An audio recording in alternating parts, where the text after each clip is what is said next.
তো এটা হচ্ছে মেন এন্ট্রান্স।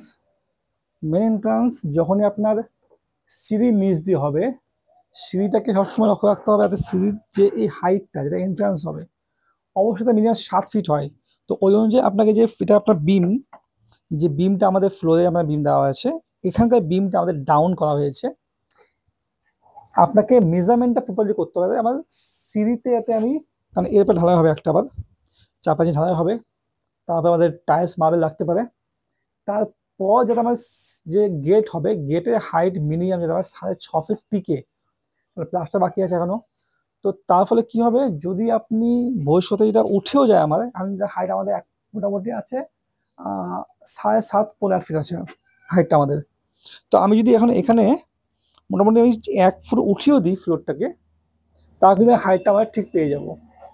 অনেকে কি ভুল করে, এই হাইটটাকে উঁচা করে দেওয়া যদি অ্যান্ড সিটাকে ডাউন করে দেয়, তো ভবিষ্যতে যদি রাস্তা উপরে ওঠে, রাস্তা উঠতেই পারে। আজকে রাস্তা ডাউন আছে, 20 বছর পর রাস্তা আমাদের মিনিমাম করে হলেও 1 ফিট রাস্তাটা হাই হবে, তখন আপনার ফ্লোরটা কিন্তু রাস্তার লেভেল বরাবর হয়ে যাবে।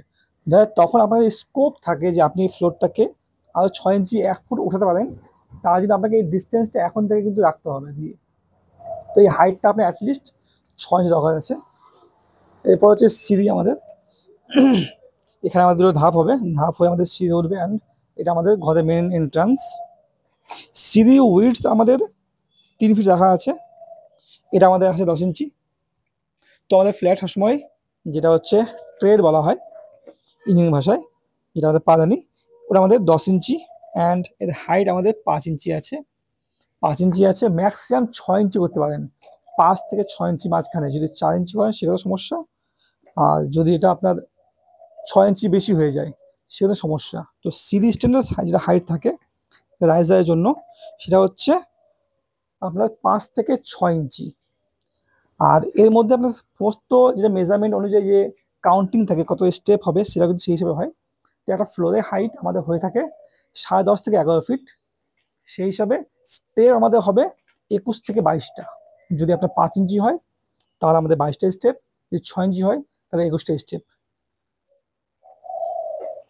এবং আমাদের এখন যেটা নেক্সট কাজ আছে সেটা ফ্লোরিংয়ের কাজ চলবে।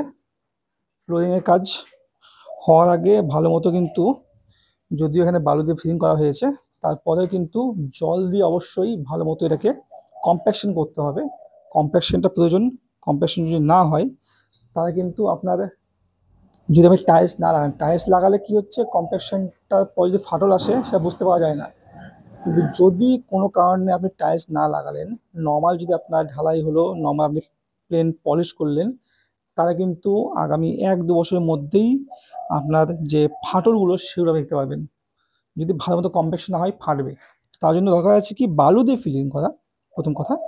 তারপরে আপনার ঢালাইয়ের সময়, যেমন এই যে ঢালাইগুলো বেঁচে গেছে আমাদের এখানে, যেগুলো হচ্ছে গিয়ে দেখাবে নিচে, এগুলো হচ্ছে যেটা হচ্ছে ছাদের মধ্যে ক্লিন করার জন্য যে আমাদের বাউন্ডারি ঘেরা হয়েছিল সে ঢালাইগুলো। তো এগুলো আমাদের কাজে লাগতে পারে। কম্প্যাকশনে এগুলো ধুমুস দিয়ে হয়তো আমাদের পিটে দিতে হবে। যদি আপনার কাছে ইট থাকে ভালো কথা, ভাঙা ইট দিয়ে আপনি ধুমুস করতে পারেন।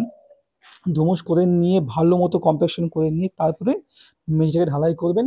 ঢালাইটা অনেকে 2 থেকে 2.5 ইঞ্চি করে, কিন্তু আমি বলি যে ঢালাইটা আপনাকে মিনিমাম 3 থেকে 4 ইঞ্চি করাটা উচিত।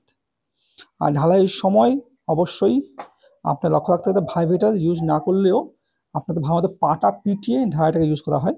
এমন বিমের উপরে আপনি যদি 1-2 ইঞ্চি উঠিয়ে দেন, সেটা কিন্তু বেশি ভালো হয়, তাই জয়েন্টটা আপনার ফাটবে না। তো এখানে আমাদের এখন প্লাস্টিক কাজ শুরু হবে। সবার আগে সিলিংয়ের প্লাস্টিক খোলা হবে, মোটা প্লাস্টিক আছে, তো খুলতে সমস্যা হবে না। এবং তারপরে আমাদের প্লাস্টিক কাজটা এখানে শুরু হবে ফ্লোরিংটা হওয়ার পরে।